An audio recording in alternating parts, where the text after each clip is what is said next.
Today we're making goulash, Hungarian goulash. Here are all the ingredients. Let's get into it right now. Don't laugh at me, Tara.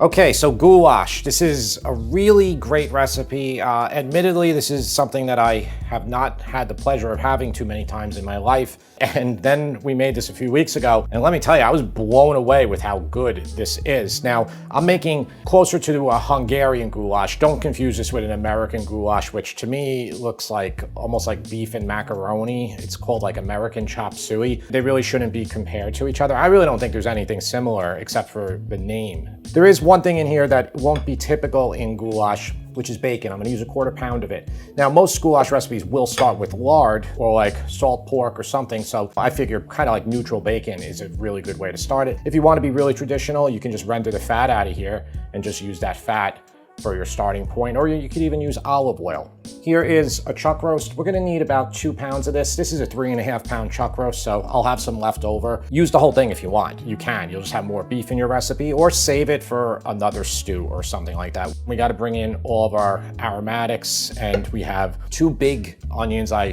diced, and I didn't go crazy with the size. I made fairly large pieces there. You can really take a lot of liberties here to do it how you like, so that's what I went for. We have 5 cloves of garlic that are minced.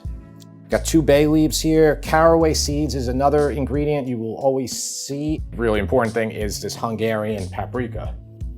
Flour, we're gonna dredge our beef in the flour. It's gonna get a little bit better crust and help thicken our soup a little bit. Got 5 cups of low sodium beef stock, 2 medium carrots, just diced kind of like, you know, to a size like that, and then 3 bell peppers that I made fairly large. You know, after making this a couple times in the last few weeks, I know exactly the texture and the size that I want for these things. And, you know, you might have to figure that out yourself. There's 3 plum tomatoes that I just chopped.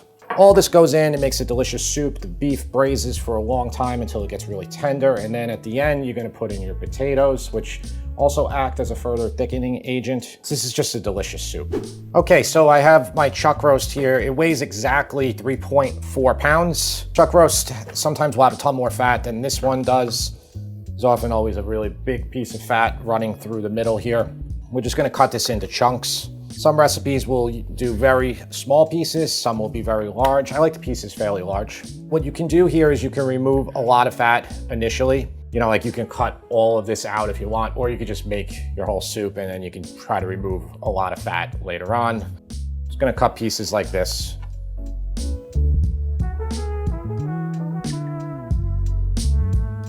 If you want to remove a lot of fat here, you can save all your fat for another purpose. Use that fat to cook other dishes in. So I'm gonna remove this big piece of fat, some other fat, and I'm probably gonna end up having more beef than 2 pounds, which is gonna be totally fine. Cut off a decent amount of fat, I cleaned it up. I have roughly a little bit more than 2.5 pounds here. Probably cut out about 3/4 pound of fat. What I want you to do is just season this with salt and pepper on both sides. So since we have about 2.5 pounds of meat, you can use about, I'd say 1.5 teaspoons. A good rule of thumb is like 3/4 to 1 teaspoon per pound of meat. So that's like half our amount, okay? Good amount of pepper. I'm just gonna like really get it in there. And we'll flip it all over. Say your chuck roast is very wet, you can pat it dry before you do this. We're gonna put flour on it, which is gonna further dry it out, which is gonna allow us to get a better sear. If you wanted to, and if you can't have pork, could you use the fat you cut off the beef to start the pot instead of the bacon? Absolutely, yeah, do that. If you don't wanna use the bacon, if you can't have the pork, use that beef fat to start it. It's a great idea, Tara.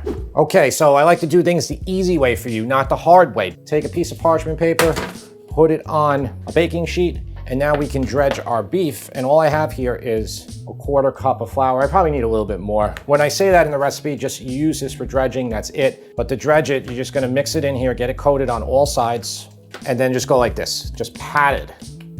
And then we just wanna leave just the thinnest residue of the flour on there, okay? And then by putting it on our parchment paper lined sheet, we can do our bacon and we're fine, and it's gonna stay well. If you don't use the parchment paper and you would put this on just like the baking sheet itself, it's all gonna get like into a wet mess. Yeah, so a 1/4 cup of flour should work. We wanna get it all dredged, all the pieces, and if you need a touch more flour, just break it out. You want a heavy pot here to do this. Heat it up to medium heat. If you don't have one of these, you can just use a regular pot. But normally these, like when you keep it on a stovetop with how thick it is, even if you have an electric stove, it'll, for the most part, prevent from burning on the bottom. But it's not guaranteed. That's why a lot of times putting these things in the oven is the best thing to do. All right, so I have the 1/4 pound of bacon right there that we just cut into like 1-inch pieces. Okay, so I'm gonna just let this bacon render out, drain it a little bit, and put it on a paper towel to drain. And now here is our beef. So we're just gonna fry it for a few minutes on each side in this bacon fat.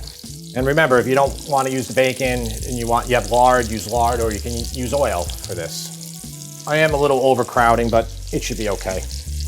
Because I just want to do 2 batches here. I don't want it to be 3. Got all that to go. When you overcrowd, what happens is the moisture of the meat will take over. Beef will start boiling instead of browning. But, I always say, especially on this channel, realities have to take over. And there is a point when you have to draw the line, and we still do a pretty good job here, but we try to condense things a little bit. Okay, it's been a couple minutes. I got my heat probably about a 4 out of 10. I don't want to burn my pot here. We'll take those inside pieces, put them to the outside because the inside of the pot's gonna be your hottest. A few more minutes, then we'll do the second batch. Okay, so total time has been about 6 minutes, I'd say. That's how that looks, like that. Good enough. If you're burning, lower your heat a little bit. We need this pot, all right? We don't want to burn the heck out of it because you're gonna be doing the onions and your vegetables, and if you burn your 4-letter word, then you're gonna be mad. You're gonna ruin your whole entire soup. And if you do burn it, what do, Tara? Start over with a new pot? That's right. So you lose your... Fond. Yes, but you saved your dish. So that's that, and we will do the other batch. So we're gonna pull this beef out, just get it all on wherever you can put it. I'm just putting it on the same parchment paper thing I have, but it doesn't matter. There's still a good amount of fat in here. If there's not enough, you could put a little bit of olive oil in here. You can see down in this pan right there, it's brown, but it's not black, so it's gonna be fine. Add your onions in. I might need a tiny bit more oil in here. A little extra virgin, but regular olive oil is fine too. And I'm just gonna do a little pinch of salt to get them to start speeding up to release their water. We wanna get these nice and soft before we add in our carrots and our peppers. Okay, so the onion's been going for like 5 minutes. I'm probably gonna let them go for another 5. That's how they look right now. If you're burning it all here, you can put a touch of water in there. I'm good. What happens is when you put the salt on it, the onions release a little bit of their water, and then it essentially just cleans the bottom of your pot by itself. But I want them to get nice and soft before I put in the next set of vegetables. And here are 3 bell peppers and 2 large carrots. Okay, lots of vegetables in here going in the pot. They're gonna start releasing their water as well. We're gonna let these go for about 10 minutes, maybe 12 minutes also. Okay, so these are the vegetables after about 10 minutes. Peppers still have some shape, which is fine. This is gonna cook for 2 hours. Here is those 5 cloves of garlic. That's a mince, but more like a chop. Make some room and put it in there. Let it cook for a couple minutes to get fragrant. Okay, so it's a couple minutes on the garlic there. And here are the caraway seeds. This is 1 teaspoon I have there. That's such a unique flavor. I like it. I'm gonna put that in there, kind of smash them into the pan. And now here is those 3 plum tomatoes that I just chopped. Get them in with the juices. And let's let this cook for just a couple minutes here. Everything smells great. I'm gonna put in all the beef here and the juices. You can put the bacon in if you like, or you don't have to. I'm gonna add it in there. Here is our beef stock. Okay, this is 5 cups of low sodium beef stock. I'm gonna pour this ever so gently so it doesn't come out the bottom. 2 bay leaves.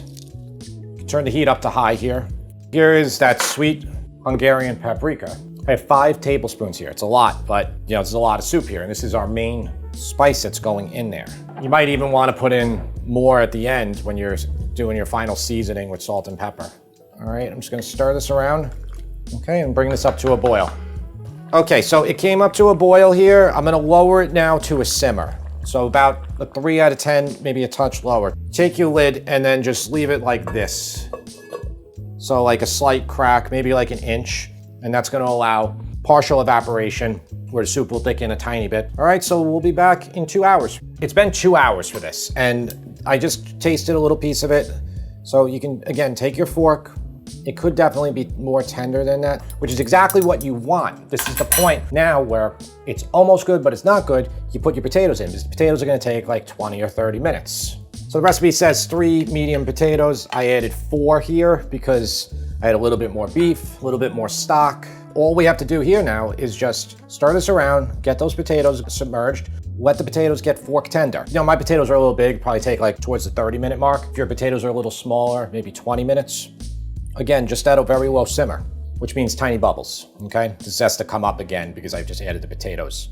Okay, so that's been about 23 minutes, I think. I checked the potatoes, they're tender, go like this with your fork, and if it kind of mashes a little bit relatively easily, that's fine. And also, as far as mashing it goes like that, you can see the consistency of our broth here is this. So if you want it soupy like that, you leave it alone right here. If you want it a little thicker, you can take some of those potatoes, so you can take it on the side of the pot and just like mash in with your spoon like that. See that?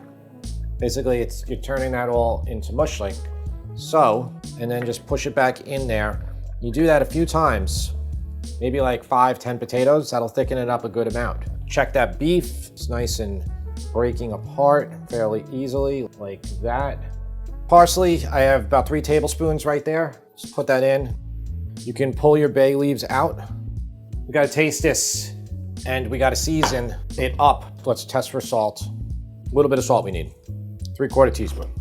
Spiciness, so it's called sweet paprika. This is the one I used. I also bought the spicy one too. So in my research, I believe most of the time it's sweet that's used for this, but if you want a little bit of this, spice it up. So I'll just add a little bit of pepper here.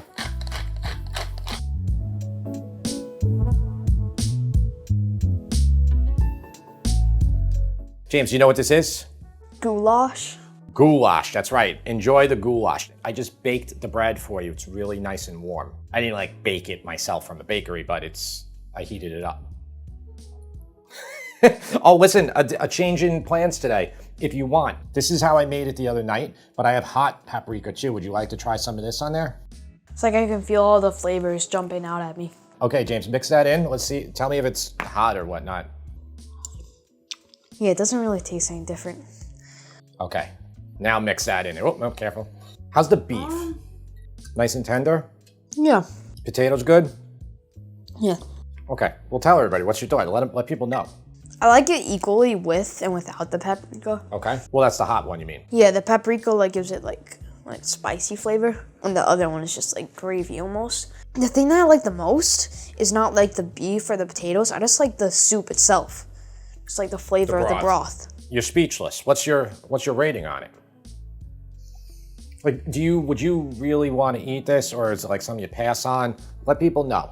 What's your favorite soup? My favorite soup is broccoli cheddar soup. Oh, that is a good one. We made that if you haven't seen it. This doesn't really like go against broccoli cheddar soup, but it is really good. Broccoli cheddar soup is just on top. Like there's nothing better than it. Tomato soup is pretty good too.